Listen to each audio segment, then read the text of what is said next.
There are few foods today that have become as hot as kimchi in recent years, with many falling in love with its spicy, sour, and funky taste, along with its positive gut healthy effects.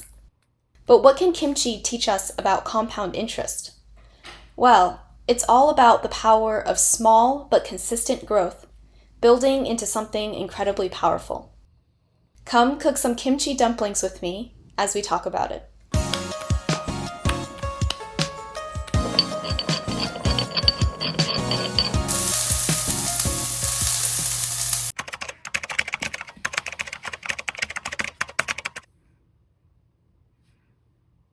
Kimchi is a traditionally Korean food. It originally evolved in ancient times as a way to preserve vegetables for consumption past harvest, before refrigerators and other ways to extend the life of food were invented. At first, kimchi was made with simply salt and rice wine. But over time, people began adding aromatics like garlic, scallions, and ginger. Kimchi also began to diversify, as regions within Korea began to use different vegetables and flavorings.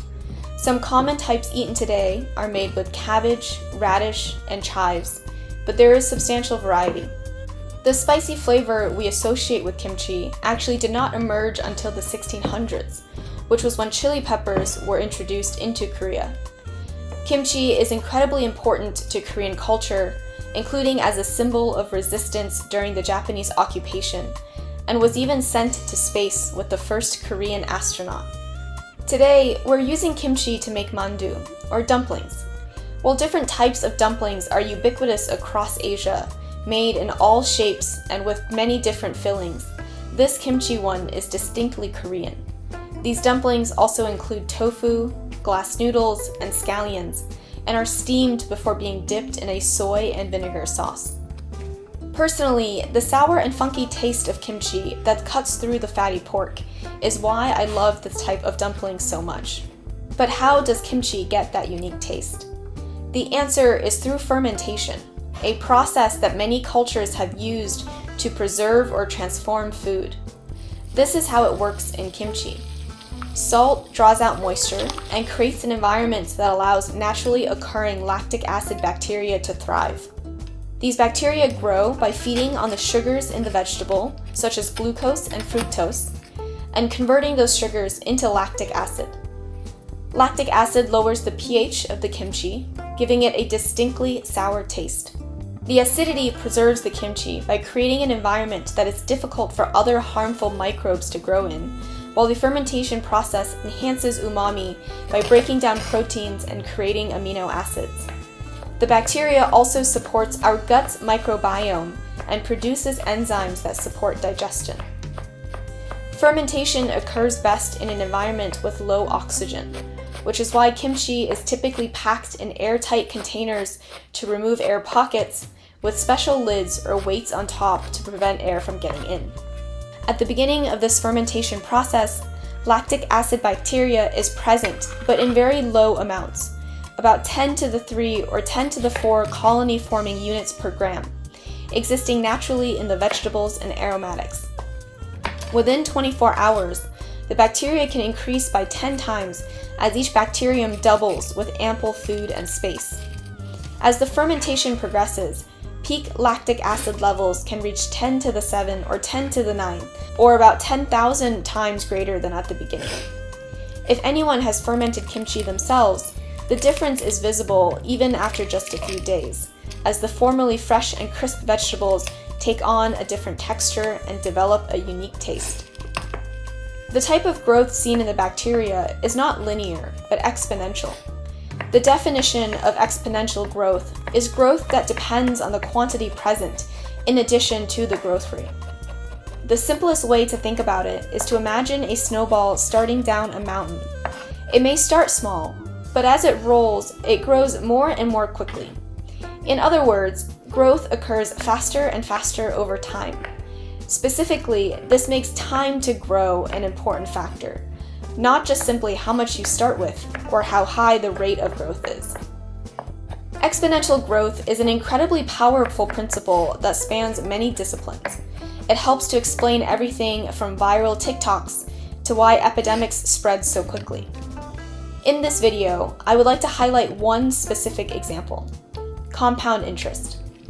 Within finance, compound interest is the idea that interest earns interest, where the return that one generates in any period is based on not only the initial amount or principal, but also the accumulated interest from previous periods. Similar to kimchi, compound interest means that money invested does not lead to linear growth over time, but exponential growth.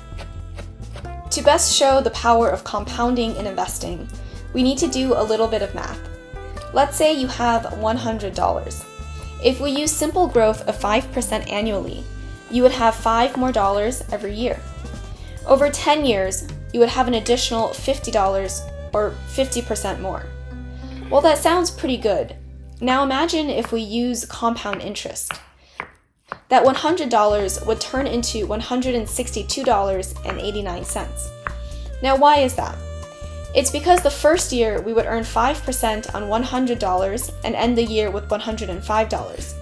The second year we would earn 5% on $105, which is $5.25, slightly more than $5, and so on and so forth, with the principal growing over time, leading to higher returns. Over 10 years, compounding would earn 8.6% more than with simple interest. Maybe 8.6% doesn't sound that impressive, especially over 10 years. But the difference between simple interest and compound interest becomes more exaggerated with a larger interest rate and a longer length of time. For example, let's increase the 5% from earlier to 10%. In this case, your $100 becomes $200 with simple interest and $259.39 with compound interest. The difference between these two values has also increased to about 30%. That is significantly larger than 8.6%. Similarly, the difference grows over time. In 30 years, $100 at 5% simple interest becomes $250, but $432.19 in 30 years, or 72.9% more. Now let us give a different example. Two friends, Emily and Sarah, both decide to save money.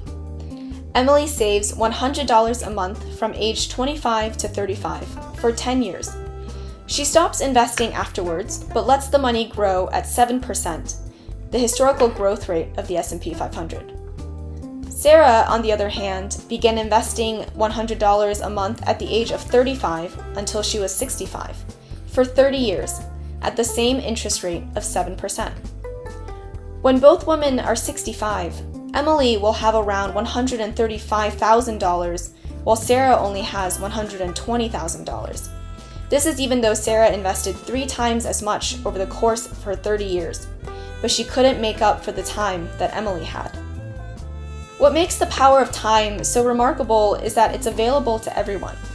While not all financial opportunities are equal, the ability to start early is, and that alone can make a huge difference. Even small, consistent contributions made early in life can grow into something substantial through compounding. It's a reminder that we don't need to start big, but just to start. The power of compound interest is why there is a saying, it's not about timing the market, but time in the market. There are very few investment strategies as battle-tested as the power of time and compound interest. No one embodied this principle greater than Warren Buffett, arguably the most successful investor in history. His long time frame of investing, along with the high compound interest rate, were the key drivers of his success. Buffett tells stories of being a young man and not wanting to spend $5 on a haircut, because he knew that he could turn $5 into thousands of dollars in decades. As of 2025, Buffett's wealth is estimated to be around $120 billion. By earning his average of 20%, that would mean his assets rise by $24 billion per year. With this level of growth, it's very easy to understand how he became one of the richest people in the world. Food for thought. Exponential growth is a powerful principle. It's how small things become big things over time. If we have enough foresight and patience, whether it's money in an investment account or bacteria in a fermenting jar of kimchi, what starts as barely noticeable can end up profoundly transformative. But perhaps it's more than that. In some ways, many of the most meaningful things in life follow this same pattern. From learning a new skill to building a new company, progress may seem slow at first, but rapid growth takes time. The key is starting early and being consistent, even when the results don't show right away. That's the quiet power of compounding. Change is barely noticeable until one day it's undeniable. What else experiences exponential growth? Please comment below. I'd love to hear your ideas. If you like your personal finance with a side of kimchi, please hit subscribe. Thanks for nomming with me today. I'll see you in the next video.